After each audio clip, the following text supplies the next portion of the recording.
27 deaths per year. अगर मान लो lift की केबल स्नैप कर गई, hope it doesn't happen but it happens, हम अर्नब को बचा के रहेंगे भाई, अर्नब को जाने नहीं देंगे। लैंड कर गए, विल दिस हैपन और this will happen, it can cost you your life. Hello everyone and welcome back to your channel science का क्यों वाई। बेटा आज हम मिल रहे हैं डाउट सीरीज का डाउट नंबर 3 में। And let me tell you, this doubt is not worth ignoring at all. It can cost you your life.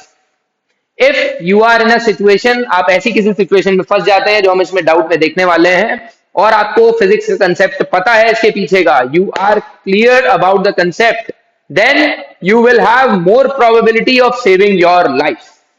Let me tell you. तो बेटा स्टार्ट करते हैं डाउट को पढ़ने से। In a free falling lift, if we jump at the last moment before hitting the ground, can we save our life? Lift में है हम, लिफ्ट स्नैप कर गई, लिफ्ट की जो केबल्स हैं वो स्नैप कर गई, लिफ्ट गिरने वाली है जमीन पर। उसके जमीन पर गिरने से क्या एक सेकंड पहले अगर हम कूद जाएं या आधा सेकंड पहले हम कूद जाएं, लिफ्ट लैंड कर जाए, उसके बाद हम उस पर लैंड कर जाए, क्या ऐसा हो सकता है कि हम अपनी लाइफ बचा सकते हैं ऐसे? ये डाउट है बेटा अर्नब और मयंक का, 11 पीसीएम के स्टूडेंट हैं। Let us understand this with Arnab Dubai trip. Arnab Dubai गए हैं भाई घूमने के लिए, और बुर्ज खलीफा में अर्नब ट्रैवल कर रहे हैं एक लिफ्ट में। ठीक है, अर्नब लिफ्ट में एंटर करते हैं। अर्नब के दिमाग में ये अभी भी डाउट है क्या होने वाला है। अगर मान लो लिफ्ट की केबल स्नैप कर गई, hope it doesn't happen but it happens, हम अर्नब को बचा के रहेंगे भाई, अर्नब को जाने नहीं देंगे। ओके, तो लेट्स गो। अर्नब क्या करने वाले हैं? अर्नब ने सोचा भाई लास्ट मोमेंट लिफ्ट गिरने वाली है, मैंने जंप करा, ठीक है, according to my concept I have done this, Arnab is saying this. अब जैसे ही लिफ्ट लैंड करेगी अर्नब उसके ऊपर सेफली लैंड कर जाएगा। ठीक है, एक सेकंड पहले लिफ्ट के गिरने से अर्नब कूद गए और सेफली उस पर लैंड कर गए। विल दिस हैपन और this will happen? Lift cable snaps, Arnab is jumping, lift will also smash and Arnab will also smash. क्या ऐसा होगा? बट हमें तो अर्नब को बचाना है भाई, अर्नब तुम्हें जाने नहीं देंगे हम। तो let's see the physics behind this, let's go ahead. तो अर्नब की जान बचाने के लिए हम लोग केस 1 की बात करते हैं। जब अर्नब ग्राउंड पर खड़े होते हैं तो क्या होता है, जब अर्नब ग्राउंड पर जंप करते हैं तो क्या होता है। ठीक है, केस 1, जब अर्नब ग्राउंड पर खड़े हैं, बेटा साइड व्यू देख रहे हैं हम लोग। ठीक है, अच्छा मैंने कहा कि कुछ अजम्पशंस ले लेते हैं इसमें। जी की वैल्यू को 10 मीटर पर सेकेंड स्क्वायर ले लेते हैं, और अर्नब के मास को हम ले लेते हैं 60 केजी। ठीक है, एक एवरेज मास है ऑफ एन एवरेज ह्यूमन। हमने कहा कि भाई अर्नब के मास की वजह से एक 600 न्यूटन का फोर्स लग रहा है, mg फोर्स लग रहा है। ठीक है, m60 और g10, ऊपर नॉर्मल फोर्स लग रहा है ड्यू टू ग्राउंड। तो यहां पर मैंने कहा भाई नॉर्मल की वैल्यू कितनी है इस केस में, 600 न्यूटन की। ये बात सभी को समझ में आती है, सबको पता है। ठीक है, ठीक है, तो यहां से हम लोग चलते हैं केस नंबर 2 पर। जब अर्नब जो है जंप करने वाले हैं, जंप करते टाइम पर अर्नब की लेग्स कुछ ऐसी दिखाई देंगी जब ये अपनी मस्कुलर पावर को यूज करके एक फोर्स लगाएंगे ग्राउंड पर। देखो 600 न्यूटन तो अभी भी लग रहा है, ग्रेविटेशनल फोर्स, ठीक है, वो अभी भी लग रहा है, बट अब एक इन्होंने एफ लगाया जो कि जंप के लिए यूज होने वाला है, तो मैंने इसे एफ जंप नाम दे दिया अभी के लिए। ये फोर्स आ कहां से रहा है? मस्कुलर पावर से। ठीक है, अपनी मसल्स की हेल्प से हमने एक नीचे की तरफ फोर्स एक्सर्ट किया है, एफ जंप। अच्छा, इसको मेजर करना है मुझे, तो मैं क्या करूंगा? For example I have to measure this. तो मैंने क्या कहा भाई, मैं एक वेइंग मशीन पर खड़ा हो गया, ठीक है, और मेरी रीडिंग पहले जो है वो 60 केजी दिखाई दे रही थी मुझे। अब मैं क्या करा, इस वेइंग मशीन पे खड़े खड़े जंप कर दिया। अब मेरी रीडिंग मान लो 60 से कितनी हो गई? 90 केजी। क्या डिफरेंस दिख रहा है रीडिंग में? 30 केजी का। ये 30 केजी एक्चुअल में है क्या? ये 30 केजी एक्चुअल में मेरा मस्कुलर फोर्स है 300 न्यूटन का, जो इस रीडिंग के फॉर्म में दिखाई दे रहा है। ठीक है, 60 केजी रीडिंग है जब मैं स्टिल खड़ा हूं वेइंग मशीन के ऊपर। अब मैं वेइंग मशीन पे जंप कर देता हूं। ठीक है, ध्यान रखना, करके देख सकते हो आप भाई, वेइंग मशीन पे जंप करो, यहां पर एक कैमरा लगा के रख दो और कैमरे की रिकॉर्डिंग में देखना मैक्सिमम क्या रीडिंग दिख रही है। वही फोर्स आपने फाइनली एक्सर्ट करा है वेइंग मशीन पर जस्ट कूदने से पहले। वो फोर्स मान लीजिए हमने इस केस में मान लिया 30 केजी एक्स्ट्रा रीडिंग दिखाई दी मुझे, और ये 300 न्यूटन का फोर्स उस पर अप्लाई हो गया, दैट मीन्स। ठीक है, अब ये 300 न्यूटन का फोर्स जो अप्लाई हुआ है, इसकी वजह से मैं कितनी स्पीड ऊपर ले पा रहा हूं, एक चीज ये हमें कैलकुलेट कर लेनी है यहाँ पर।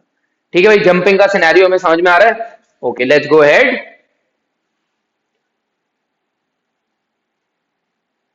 मैंने कहा अब ये एफ जंप मेरा कितना है, मैंने कहा भाई मैंने एफ जंप की वैल्यू मान ली है यहां पर कितनी, 300 न्यूटन।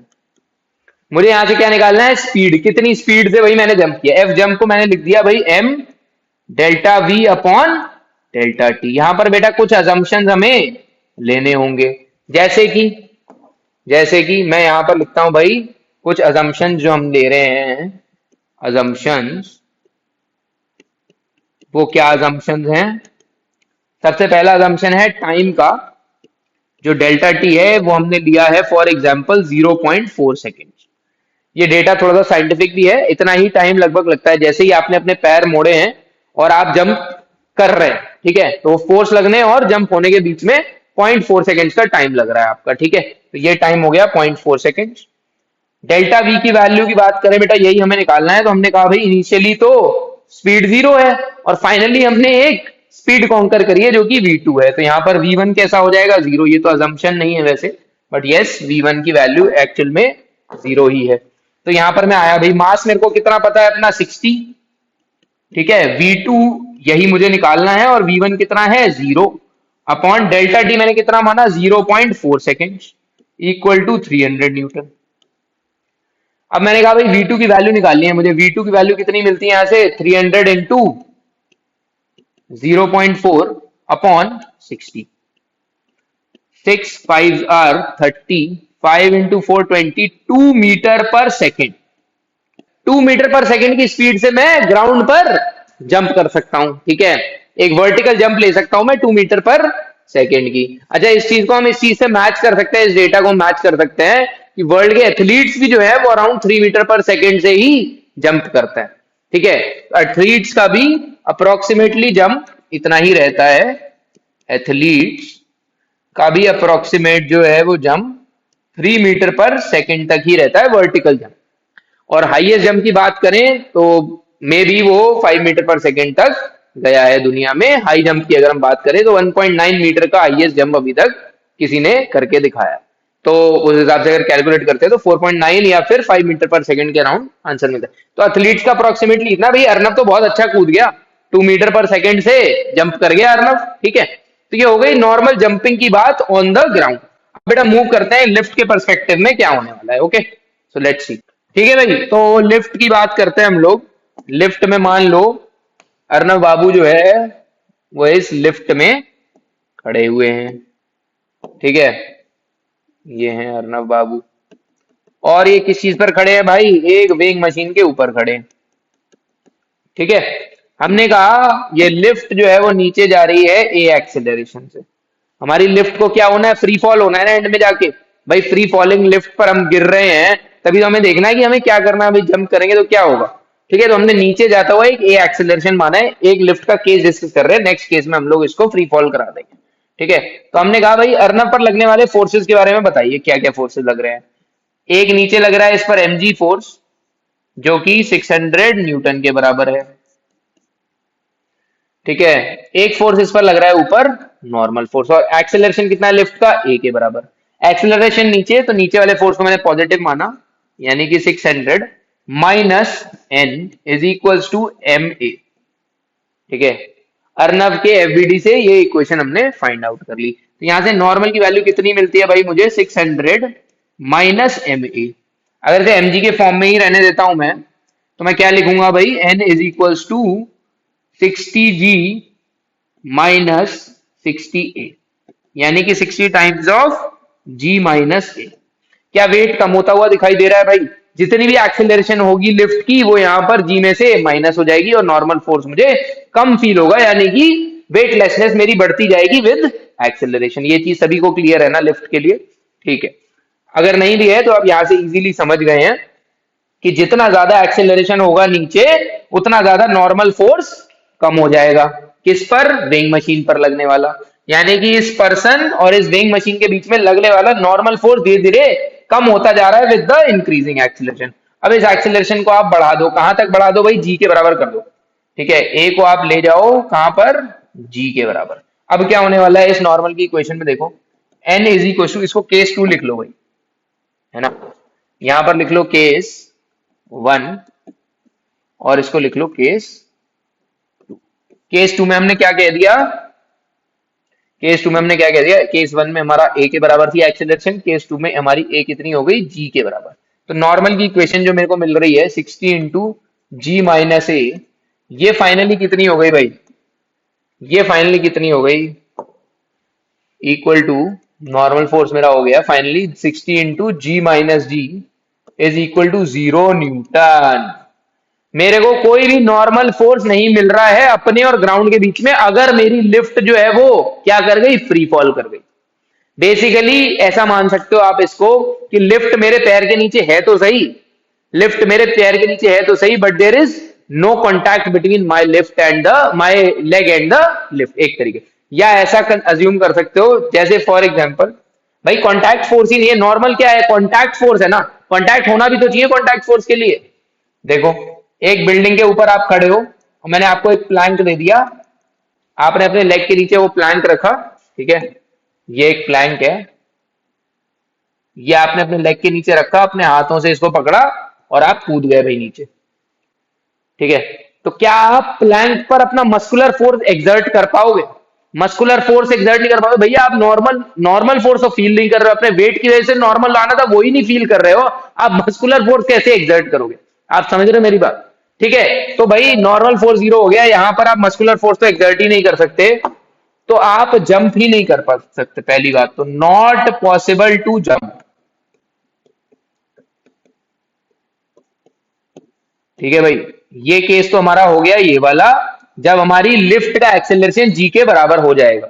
थर्ड केस बनाते हैं जहां पर हम एक रियल लाइफ सिचुएशन लेते हैं, जहां पर एयर फ्रिक्शन को भी कंसीडर कर लेते हैं। चलो मान लिया एयर फ्रिक्शन है या साइड वॉल्स की वजह से कुछ फ्रिक्शन है, तो लिफ्ट एग्जैक्टली जी तक नहीं पहुंची बट जी से कुछ कम पहुंची, यानी कि A is not equal to G, A is less than G. ठीक है, इस केस पर डिस्कस करते हैं। केस 3 में हमें अपना आंसर मिल जाएगा। मान लो केस 3, केस 3 में हमने क्या कहा कि एक्सेलरेशन इज लेस देन जी, यानी कि ऐसा नहीं है कि मैं जंप नहीं कर पाऊंगा, मैं जंप कर लूंगा। For example let us consider assuming that we jump with 2 metre per second as done on ground.